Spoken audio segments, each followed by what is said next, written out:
को नाज़रीन YouTube channel पर एक दफ़ा फिर आपको खुशामदीद। मुल्क की मईशत अचानक बिल्कुल ठीक हो गई है, हमें कोई दिवालिया होने का ख़तरा भी बिल्कुल भी नहीं है। महंगाई का अचानक ख़ात्मा हो चुका है और गरीब एकदम से अमीर होने जा रहा है और उसको किसी किस्म की कोई परेशानी का सामना नहीं है। पेट्रोल तो इतना खुलेआम दस्तयाब है और इतना सस्ता हो गया है, इन्फ्लेशन रेट अचानक नीचे आ गया है, किसी किस्म के मसाइल नहीं है।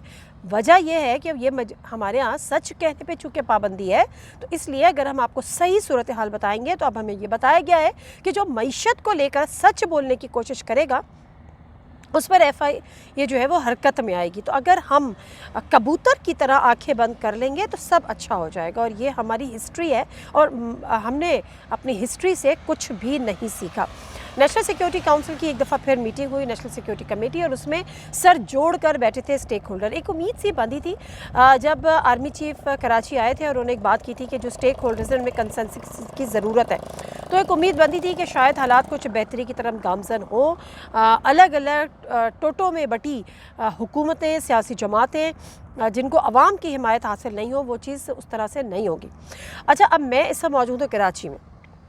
पूरा मुल्क एक तरफ चल रहा होता है, कराची दूसरी तरफ चल रहा होता है। पूरे मुल्क के मसाइल अपनी जगह होते हैं और कराची के मसाइल वही के वही और जूं की तू होते हैं। कराची के अब एक दफ़ा फिर जो नेशनल सिक्योरिटी में जो कमेटी में जो फ़ैसले किए गए कि जी हम ताजरों को एतमाद में लेंगे और मार्केट्स जो है वो 8:30 बजे बंद कर देंगे। ये फार्मूला सुनते सुनते हम बचपन जो कहते हैं ना, बच्चे से जवान और जवान से हम बूढ़े हो चुके हैं, और ये फार्मूला कभी काम ही नहीं करता। मतलब आप हर कुछ दिन बाद हमारे सामने आता है कि जी हमारे पास तवानाई की बड़ी कमी है और इस बहरान से हम निपटने के लिए हम मार्केट्स को जल्दी बंद कर देंगे, और इट नेवर वर्कड। उसके बाद क्या होगा कि जी ताजर बरादरी मैदान में आ जाएगी। हमें पूरा सिस्टम को रिवॉल्व करने की ज़रूरत है, जिसको कहते हैं ना ओवरऑलिंग की ज़रूरत है पूरे सिस्टम में, पूरे निज़ाम में, लोगों के माइंडसेट में। और ये सबसे बड़ी बात ये कि जब तक हुकूमतों का एतमाद अवाम के अंदर नहीं आएगा वो सिस्टम रिवॉल्व नहीं होगा। अब मसला यहाँ पर यही है कि जो अवाम है उसको इस हुकूमत पर एतमाद करने को तैयार नहीं है, एतमाद का फुक़दान है, और सबसे बड़ी बात है कि एक गैप है, एक बहुत बड़ा गैप है। अब मैं जब कराची की बात करती हूँ तो कराची का ऐसा सबसे बड़ा मसला क्या है? कराची का सबसे बड़ा मसला ये है जो हमेशा से है, लेकिन इस वक्त जो कराची की सूरत हाल है उसको लेकर जो एक नौजवान तबके में जो इस वक्त इनसिक्योरिटी प्रिवेल कर गई है, वो इस हद तक डेंजरस है कि नौजवान तबका मायूसी का शिकार हो चुका है। और बड़ी हैरत होती है कि जब जो पॉलिटिकल इंजीनियरिंग आज भी उरूज पर है, जब हम कहते हैं कि हमने माजी से कुछ नहीं सीखा, तो हमने कराची की सूरत हाल पर भी कुछ नहीं सीखा। हम मान लेते हैं आपकी ये बात कि कराची से पीटीआई को प्लेट्स में सीट्स रख के दी, हम ये आपकी मंतक को तस्लीम कर लेते हैं, लेकिन किसने दी और क्यों दी? और अगर वो पॉलिटिकल इंजीनियरिंग थी तो क्या आज पॉलिटिकल इंजीनियरिंग नहीं हो रही? मैं जितने भी बयानात पढ़ती हूँ, चाहे वो कामरान टिसोरी साहब के हों, चाहे वो मुस्तफ़ा कमाल साहब के हों, चाहे वो डॉक्टर खालिद मकबूल सिद्दीकी साहब के हों, चाहे वो फारूक सत्तार साहब के हों, जी कराची में हमें मुत्तहिद होने की ज़रूरत है। भाई आपको मुत्तहिद होने की ज़रूरत क्या अचानक पड़ गई है? आपको वोट मिल जाएंगे, आपको अलग अलग वोट नहीं पड़ते, आप मिल के लड़ेंगे आपको वोट पड़ जाएंगे। आप पीपल्स पार्टी के साथ जो आपकी मोहब्बत सच्चियाँ की जो कहानी है, जो आनिया जानिया की जो आपकी कहानियाँ हैं, उस पर आपको वोट पड़ जाएंगे। मुझे समझ में तो नहीं आता कि कराची के अवाम इतने बेवकूफ़ हो चुके हैं। हाँ, अलबत्ता इसमें कोई दो राय नहीं है कि आज कराची का नौजवान, कराची का वो तबका जो मिडिल क्लास तबका है, जो पढ़ा लिखा तबका है, जो कुछ करना चाहता है, जिसको आज खाने को लाले पड़े हुए हैं, जिसकी बेरोज़गारी है, जिसके मसाइल हल नहीं हो रहे, वो अफसोस की बात ये है, अफसोस तो नहीं कह सकते, लेकिन आप इस नहज पर उसको पॉलिटिकल इंजीनियरिंग कर के ले आएँ कि वो आज ये सोचता है कि अल्ताफ़ हुसैन का दौर ही एक बहुत बेहतर दौर था। कम अज़ कम कराची के हालात पे कोई आवाज़ उठाने वाला तो था, कराची के लड़कों के लिए कोई महफूज पनाह गाह तो थी, कराची के लड़के अपने आप को सिक्योर तो महसूस करते थे। ठीक है, बहुत सारी गलतियाँ, बहुत सारी नाइंसाफ़ियाँ हुई, बहुत सारे ब्लंडर्स हुए, कराची की सड़कों पे हमने खून बहते देखा, फिर हमने लियारी गैंग वॉर को देखा। ये तमाम चीज़ें माजी का हिस्सा हैं। आज जब ये बात होती है कि क्या वो वाली MQM वापस आ जाए, तो फौरी तौर पर MQM के गुंडे भी याद आ जाते हैं, उनको भी याद आ जाते हैं जो अभी भी इत्तेहाद किए हुए हैं, और उनको भी याद आ जाते हैं जिन्होंने पहले इत्तेहाद किए हुए थे। तो इस वक्त कराची का वाली वारिस कोई नहीं है, कराची को एक माई बाप की ज़रूरत है, हम मानते हैं। अच्छा, दूसरी बात, जो ये बातें आ रही हैं सामने कि जी अल्ताफ़ हुसैन की वापसी हो सकती है या अल्ताफ़ हुसैन को एक स्पेस दी जा रही है, तो कराची की सड़कों पर मैंने देखा है, और नेक्स्ट टाइम मैं उसको रिकॉर्ड करूँगी। मैं रिकॉर्ड नहीं कर सकी कुछ रीजंस की वजह से, नेक्स्ट टाइम मैं उसको रिकॉर्ड करूँगी कि पहले ऐसा मैंने नहीं देखा था, लेकिन अब कराची के कुछ इलाक़ों में अल्ताफ़ हुसैन की तस्वीर लग रही हैं। कराची के कुछ इलाक़ों में लोग ये चाह रहे हैं कि अल्ताफ़ हुसैन की वापसी हो। अब मैं जब कराची में थी तो मेरी बड़ी कराची की जो जमातें हैं उनसे कुछ लोगों से मुलाकात भी हुई और कुछ लोगों से गुफ्तगू भी हुई, टेलीफोन पर राब्ते भी हुए। मैं बड़ी हैरान हुई।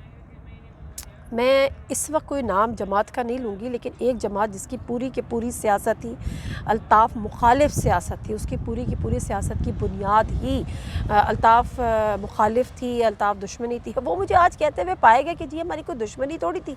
अगर मैंने उनसे पूछा, मैंने कहा कि अगर वो वापस आ जाएँ और उनको भी स्पेस दी जाए, तो उनका हाँ क्यों नहीं। मेरे लिए वो एक शॉकिंग ख़बर नहीं, लेकिन उनका एक स्टेटमेंट था। तो मैंने उनसे पूछा, तो उनका हमारी कोई दुश्मनी तो नहीं थी। मैंने कहा दुश्मनी ही थी, मतलब दुश्मनी वाले ही हालात थे, मतलब आपकी पूरी पॉलिटिक्स एंटी अल्ताफ़ बेस कर रही थी। तो फिर अचानक से क्या हुआ, तो उन्होंने कहा कि जी ठीक है माफ़ी मिल जाए। मैंने कहा माफ़ी कहते हैं, हाँ जी माफ़ी मिलनी चाहिए, क्या हो गया, बड़ी बड़ी बातें हो जाती हैं, लेकिन अगर आप वो जो एक लेवल प्लेइंग फील्ड सबको दे रहे हैं तो फिर उनको भी मिलनी चाहिए। तो हमने कहा चलो ठीक है जी, उनको भी मिलनी चाहिए। और मैं इस बात पर 100% मुत्तफ़िक़ हूँ, चाहे इसको कोई गलत समझे, चाहे इसको कोई सही समझे, चाहे मुझे आप मुल्क दुश्मनों की फहरिस्त में खड़ा कर दें या मुझे रॉ का एजेंट बना दें, भारतीय लॉबिंग का एक हिस्सा बना दें, लेकिन हकीकत ये है कि जब आप TTP जैसी जमात जो कि पाकिस्तान के आइन को तस्लीम ही नहीं करती, जो कि गले काटती रही हमारे फ़ौजियों के, जो आज भी इस ताक में है कि जी हमारे फ़ौजियों को शहीद हो रहे हैं, हमारी आवाम पिस रही है, हमारी आवाम को बमों से उड़ाने की तैयारियां हो रही हैं, आप उनके साथ मुज़ाकरात करने के लिए तैयार हैं। आप कहते हैं कि जी हम उनको एक टेबल पे ले आएंगे और उनके साथ मुज़ाकरात कर लेंगे, उनके साथ हम डील कर लेंगे।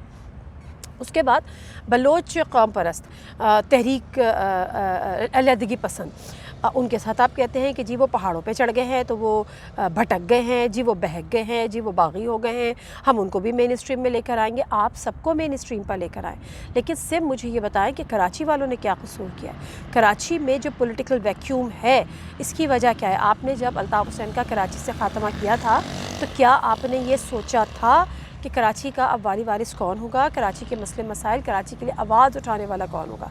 आज हम वो जो बेबसी की तस्वीर उन नौजवानों की देखते हैं जो सर नीचे झुकाते हैं और अपना जो स्नैचर्स आते हैं, जो स्ट्रीट क्रिमिनल्स आते हैं, उनके आगे सर उठा के भी नहीं देखते और अपना मोबाइल उनके आगे कर देते हैं। तो ये जो बेबसी की तस्वीर है, ये बेबसी की तस्वीर किस दिन बारूद में तब्दील हो जाएगी, और फिर जिस दिन इन्होंने एक दफ़ा फिर असला उठा लिया और जिस दिन ये बागी हो गए, उस दिन आप कहाँ जाएंगे।